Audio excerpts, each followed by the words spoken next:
Just also want to say that I think you did an amazing job on the book in general. It's very comprehensive. It's very well referenced, and yes, while we may agree to disagree on some of the aspects of that, which is fine, that's what makes things happen, I certainly hope that my contribution that I'm about to give is valuable in many respects, and hopefully can really impact the people who I know desperately need that level of intervention and information that you are bringing to the world. So well done, my dear, you are amazing. So, on that note, let me run through these and give you my feedback. Starting with, Peter, please tell us how you've never succumbed to mental illness. You're a very well-known serial international entrepreneur, 25 years experiences, which at one time or another you walked away from, sometimes taking nothing from the business, and you went on to reinvent yourself again and again. How do you do that? When many people faced with your situation will just crumble and lose the will to live, end up doped up on prescription drugs. Tell us, is there anything special about you? What's your secret? To begin with, the most disempowering thing anybody can think of when they look at somebody producing a different result, i.e. a result that they want, is to think that that person is more special, rather than that person is just using a different strategy. The second we make somebody else special or put them on a pedestal, we minimize our own greatness by contrast, and therefore we rob ourselves of the ability to follow their path because it's just the fact that they're special. That means I'm not special and I can't compete, so why bother trying? You see where that goes. So the first thing is to understand that I'm not special. There is nothing special about me. I have the same biochemistry, the same plus or minus story that everybody else has, the same basic IQ. And once you accept that, you start asking better questions like, well, okay, then how are you able to do that? So let me explain a few things that'll give you some good insight once we've got that off the table. So one of the first things is that I do not associate my self-worth to my net worth, which is what many people have been trained to do. Oh, I've lost everything, therefore I'm worthless. No. If you've lost all your money, then what's left over is who you really are. In fact, the term, wealth is what's left when you've spent all your money, is a great term to remember. So I don't have my self-worth and net worth tied together. Just like if I'm playing tennis or golf against somebody, I'm there to enjoy the game. If I lose, I don't get upset. I don't suddenly beat myself up for being a bad player. That's just silly. Well, it's the same with how I play the game of life. Sometimes I'm going to win, sometimes I'm going to lose. The sub-game to that I spend a lot of time in is business. And sometimes you win, sometimes you lose. But I spend my focus, I train my focus to enjoy the game. So, when we finish this particular experience called life in the way that we currently understand it, playing the role we're currently playing as the star of the movie of our life, we're not going to be taking anything from this game with us that's physical, be it money, cars, people.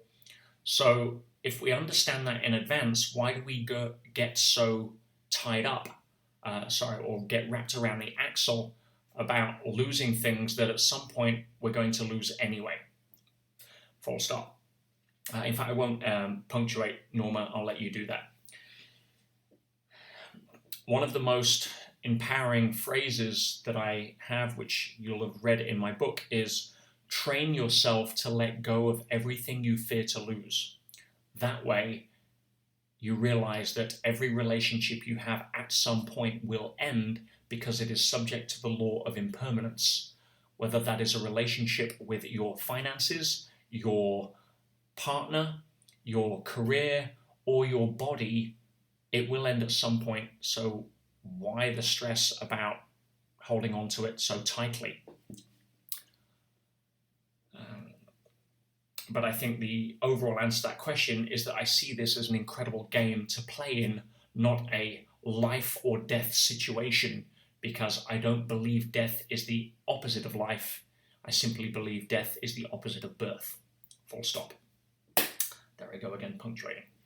Next question. Following on from the above, had a dispute business partners, wrote the book, yada yada. Some of our readers may not have read the book. Would you be kind to tell us briefly what kept you from losing your mind? How did you remain focused on your game plan when so many would have lost it? And you kept your light burning and went on to win an award for the work you did whilst inside Pentonville. Our readers are living with mental health, sometimes just a chance to get out of bed. Tell our readers how they can remain on target. Unfortunately, many people aren't going to want to hear what I'm about to say, but in my extensive experience of working with people from all sorts of cultures, ages, backgrounds, and specifically around the issues of mental health,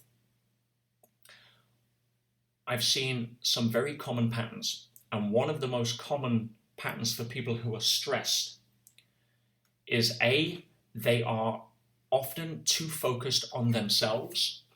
B, they are too addicted to the story as to why they are a victim. And C, they see no compelling future. Let's address those. Firstly, too focused on themselves. What kept me sane in one of the most violent prisons in the UK, especially as somebody who'd never even been accused of a crime or arrested, i.e. a civil prisoner, was that I went in there with the intent to serve, not the intent to survive. Very big difference, full stop. Secondly, I would not entertain any self-talk that had a connection to victimhood, full stop. That kind of cancerous self-talk will rob you of your joy and potential, because nowhere in nature is the concept of victim rewarded. However, many people prefer the victim story because it then alleviates their responsibility to have courage to get out of it.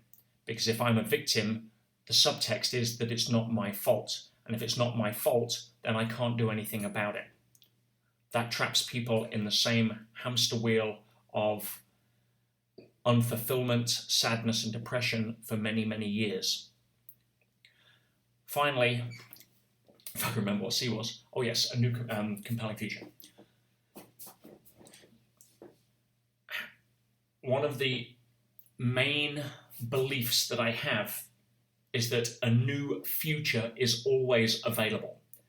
And the one thing that stops people from realizing that is nothing more than the story they tell themselves about why they can't have it. Once you let go of that story, you open up to possibility and can make better decisions. But first you have to let go of the focus on you, what you want and why you're not getting it, why you're a victim, and why it's somebody else's fault, and all of these needs that get met when you go down that rabbit hole. And then you can start planning a new future. Remember, the how is none of your business. The how will follow the why, not the other way around. Next question. You also wrote the book, How to Master Your Life, published in November 2015, currently out of print. You mentioned the book, The 4 Keys to Excellence. Can you tell possible for someone living with mental illness to be able to master their lives by reading your book and following your 4 Keys to Excellence? Well, to begin with, The Inside Track would definitely be a better book for people with mental health. But the 4 Keys to Excellence certainly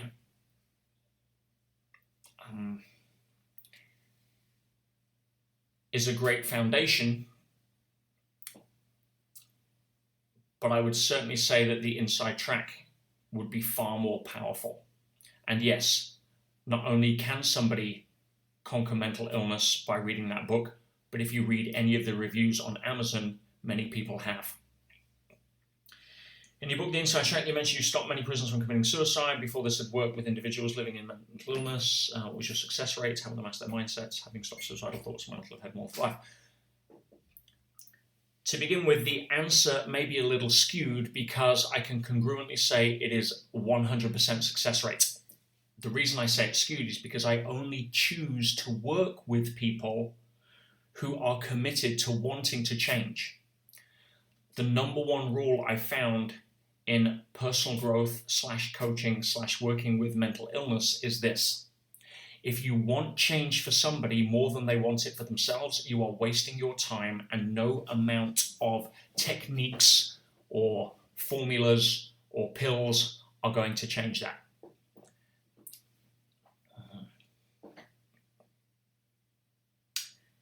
You're a great believer in meditation. Can the power of meditation help someone with mental illness? Absolutely. Mental illness, in my experience, has two primary causes, and only two, although they can often be linked. The first is physical / biochemical. If you have a biochemical imbalance that is affecting your serotonin levels or your dopamine levels or your oxytocin levels, then you will be far more likely to have depressing thoughts based upon a physiological cause. If you have a diet that affects your mood, and we now know that many foods contain additives or genetically modified materials that do not promote healthy biochemistry. So biochemistry is one major factor. However, the most common factor for mental illness, and I'll just lay it out, is psychological, and that has to do with mismanaged imagination. Again, people who want to be a victim of something don't like hearing that, because it puts the onus on them having to do something about it rather than just accept their situation and therefore use it as a way to enhance their victim story. But psychological issues that are genuine are exceptionally rare. When I say genuine, I'm talking, again, linked to a biochemical or physiological issue where the brain, for example, has zero access to empathy, so therefore the person becomes far more of a narcissist or a psychopath. But most of the issues that people have psychologically today are caused through programming, external events leading to significant emotional events, leading to beliefs that are not true, leading to a psychology that does not support happiness. The most common denominator for people who are depressed or suicidal is simply that the outer world doesn't fit the pictures of what they want it to look like according to the desires of their inner world. What they fail to realize is that they are the ones who created the pictures of what they wanted the world to look like in the first place, and are then wallowing in that discrepancy. Of course, if they feel powerless about it, that is cause for a descending into victimhood and resentment and apathy and depression and a whole bunch of low conscious states that many people have successfully been able to come out of, not by a magic pill, but by simply changing their perspective, their thinking, and the context around the situation, rather than the content of the situation many feel powerless to change. When it comes to meditation, it is an excellent way of calming the mismanaged imagination and coming back to a state of peace. After all, peace and depression do not live in the same room. Peter, on your YouTube channel, you mentioned a lot about eating the right foods, taking the right supplements. Can you tell if someone's been diagnosed with mental illness, change their diet and taking the right supplements, transform their experience? If so, what diet supplement? As mentioned previously, there is an exceptionally strong link between diet and mental well-being. If people are eating junk foods, additives, preservatives, pesticides, herbicides, fungicides, insecticides, sprayed vegetables or foods, processed foods, things that the human body is not designed and was never designed to eat on a regular basis, then that will have a powerful impact on somebody's mood and lead them to looking at why the world won't work before they look at how the world can work. Giving the body what it needs, mainly good hydration and good quality food, which isn't available for a lot of people who are on a budget. However, a local farmer's market and taking the time to eat less human intervention foods is something that will pay back on a huge level. If you can't do that, then supplements are a must. And what I would do is get a daily supplement that will help. Something like a greens formula you can simply mix with water, which will help alkalize and hydrate the body. Getting up in the morning and reaching for a pint or liter of water with some pink Himalayan salt, approximately a quarter of a teaspoon, to replace the minerals lost through sweating at night, rehydrate the body to flush the toxins that have been dealt with at night, and kickstart the body is a great way to do it. However, most people grab coffee, which is a natural diuretic and will dehydrate the body, fire up the adrenals, speed up the aging process, and get the body to start on the wrong foot. The fastest and cheapest way of changing your state, your weight, and your mood and your health would be with juicing. Personally, I don't like eating many vegetables, which is why I drink them. But buying a cheap juicer these days and going to the markets, even at the end of the day, and picking up cheap produce, you can juice far cheaper than you can eat in a fast food restaurant or with microwaved ready meals that are going to screw up your brain chemistry. So juicing is a great way. And if you want to look at some incredible resources there, I can highly recommend my good friend Jason Vale, aka the Juice Master, who may just become your new best friend online. Peter, you're a great believer in physical well-being. Would you say that exercise plays a major role in transforming mental illness? And if so, is there a specific exercise you can recommend? Yes, exercise is one of the fastest ways to change your mood and your state because it raises serotonin and dopamine and oxytocin very quickly, along with a host of other chemicals. There's a great book that came out called The Happiness Pill, which links mental health and mental illness directly to exercise or lack of it. If you read that book, you will never look at exercise in the same way, like most people do, i.e. a chore, but instead you will see it as your most powerful antidepressant, as well as with all of the other benefits that go with it. Most people with a diagnosis of mental illness feel that there's nothing they can do to change their mental illness or indeed their life that have manifested they were born with it. Would you agree on this? If not, what advice can you give for readers and will transform their lives to live a more fulfilled life? As I said earlier, the biggest trap for mental illness is the belief that you can't change it. There's two causes, biochemical, psychological. Both of these can be addressed, but you need to have the intent to address it, and that for many people means giving up the secondary gain. One of the questions I ask people when I start working with them is, who are you without your illness? Many people can't answer that, unfortunately, because they've defined themselves as somebody who has this problem, and therefore people now accommodate me with my problem. It feeds their need for significance at a low level.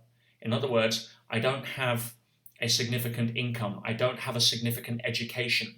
I don't live in a significant house according to what I think people will judge me for, but I do have a significant issue. And therefore, I can get my significance and or low levels of connection and my certainty, three of the primary human needs, from carrying around this label of I am, fill in the blank with some mental illness label. Once somebody's willing to let go of that, or at least be open to it, then they can start asking better questions. Questions are the steering wheel of the mind. Most people with mental illness ask poor questions and then wonder why they feel bad about the answers that come up. Asking yourself, why does my life suck, is not going to lead you through the gates of wellness. Asking the question, even though my life may appear to suck based upon what I would prefer it to look like, what is something that I can actually be grateful for right now, is a much more empowering question. There's been a study done by Mind called The Green Agenda, where the research found that exercising or just being out in nature play a major improvement in mental illness. Would you agree exercising out in nature is beneficial mental? Absolutely. We are not designed by nature to be depressed. That would be a design flaw. There are no design flaws in nature. We are engineering ourselves into states that we label mental illness based upon not following the rules that nature has put there for us to follow that would prevent it from happening. For example, if you did not know that there was a link between food and body shape, you could be talking to your friend very upset about all of the kilos that you're piling on while finishing your second bag of donuts that day, and just say, I don't get it. I'm putting all this weight on. I don't understand. I'm so upset.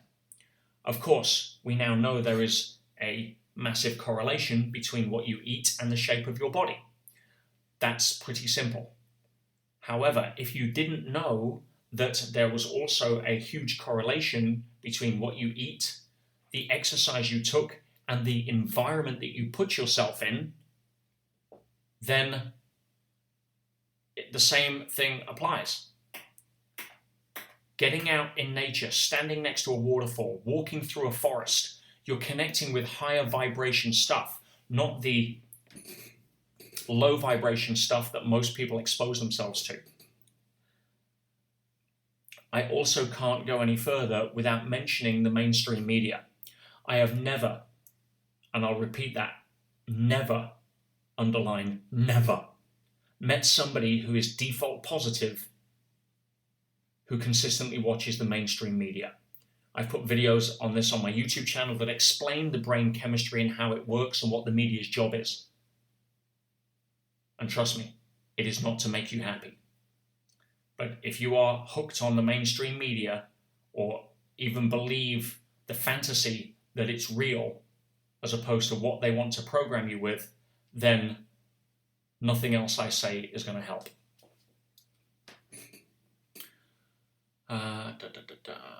Peter, in the EMF program and in most of your teaching, you mentioned that keeping a gratitude diet is one of the best ways to transform. Would you say it might be beneficial? Absolutely. As I said before, gratitude and depression cannot share the same bed. It's a simple choice. And I know, having met people who have hours to live, that have found things to be grateful for and passed away in peace, or people who have suffered what you and I would call tremendous heartache or trauma, that have found gratitude in the depths of hell, shows me that nobody can stand in front of me, look me in the eye, and give me a life story / situation that we couldn't find something to be grateful for in it. Peter, you teach about shifting one's consciousness. How can this teaching be utilized by someone living with mental health? The lowest level of consciousness is the level of victimhood. The mantra goes, I would have the life I want, but everything happens to me. It's the quintessential anthem of blame. It revels in drama, other people's opinions, and gives up all of its power. The first step on raising consciousness is to give up blame and replace it with personal responsibility. When we do that, our consciousness rises and we open the trap door of the basement we've been living in and step forward into the sunshine. Peter, on your teachings on the Simply Flawsome show, you talk about depression and suicidal thoughts. You said that individuals have to make a choice on whether they want to get empowered or disempowered. What guidance can you give someone who wants to make the choice to be empowered, but due to the environment they live in, so and so they find it an impossible step to take? First thing they have to understand is it is not impossible. They are simply imposing those limitations on themselves. If I can lose everything, my business, my reputation, my money, and be thrown into the most violent prison in England without ever having even been accused of a crime and still find reasons to smile, then what excuse do you have?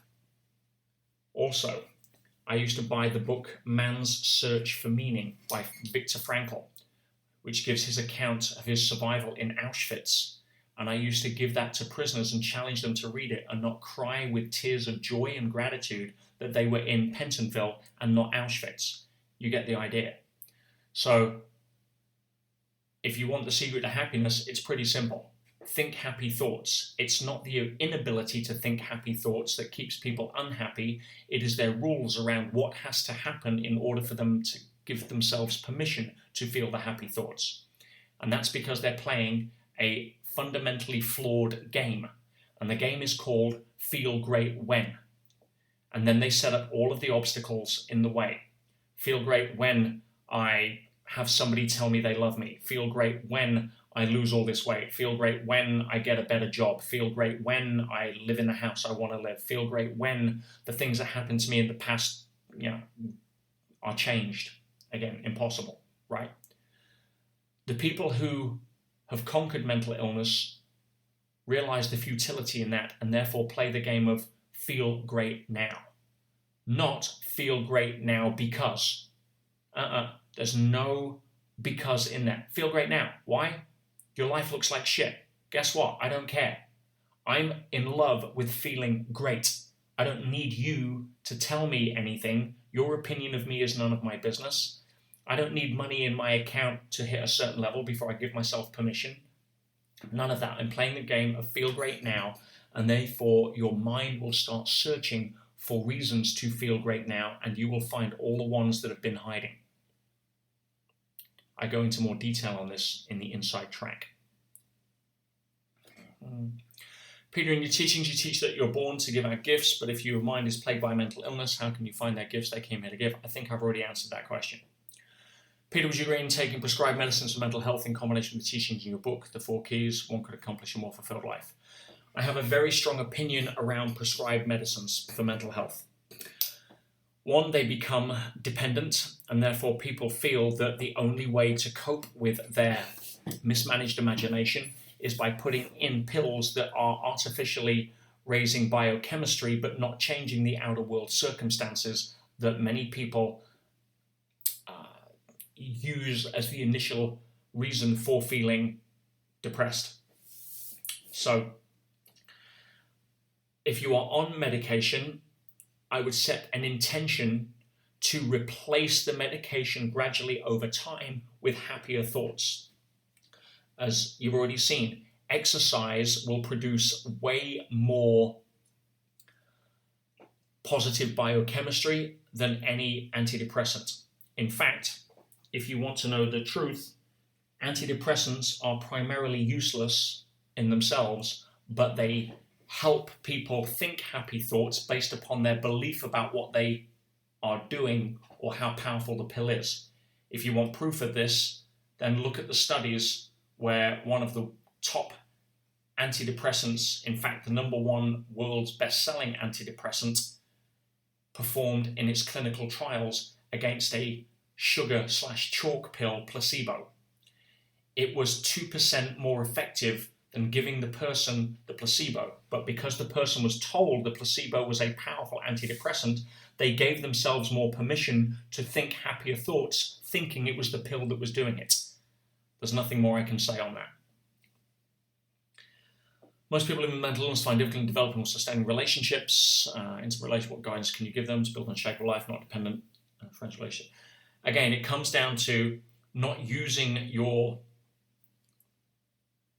labels when it comes to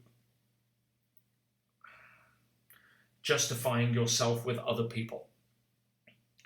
Admitting you have a mental illness rather than admitting that you're currently suffering with some aspects of mental illness is a different angle. You need to create the gap. The identity here is everything. If you think you are a person who is mentally ill, there's nothing you can do because that's who you are. Just like if somebody says, I am a diabetic, then they're pretty much screwed because that's that.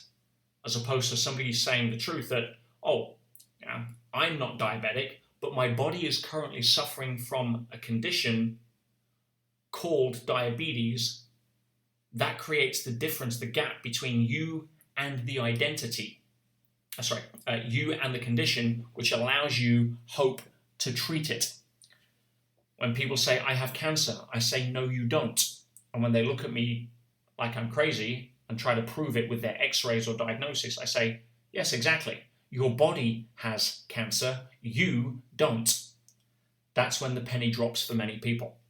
Incidentally, my good friend, Clive de Carl, who is an outstanding natural health expert, did a study on stage 4 chemotherapy survivors, stage 4 cancer survivors, because he was looking for what was the magic solution.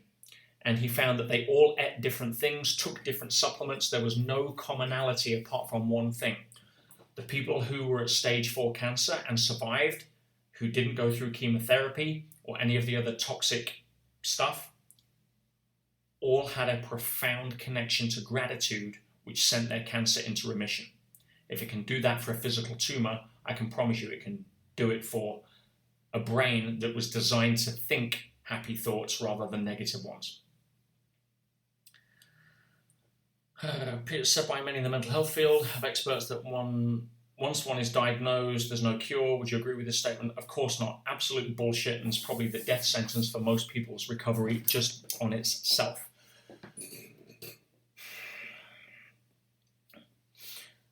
The medical industry is not only not designed to cure people, it is illegal for it to do so. If you mention the cure word, then you will lose your medical license. The pharmaceutical companies have spent decades understanding that a customer cured is a customer lost, and therefore are engineering dependency on perpetual solutions that you have to keep taking rather than empowering you with simple awarenesses and guidance. For example, vitamin C and magnesium are two supplements that dramatically alter brain chemistry for the better or will dramatically reduce it if you're deficient.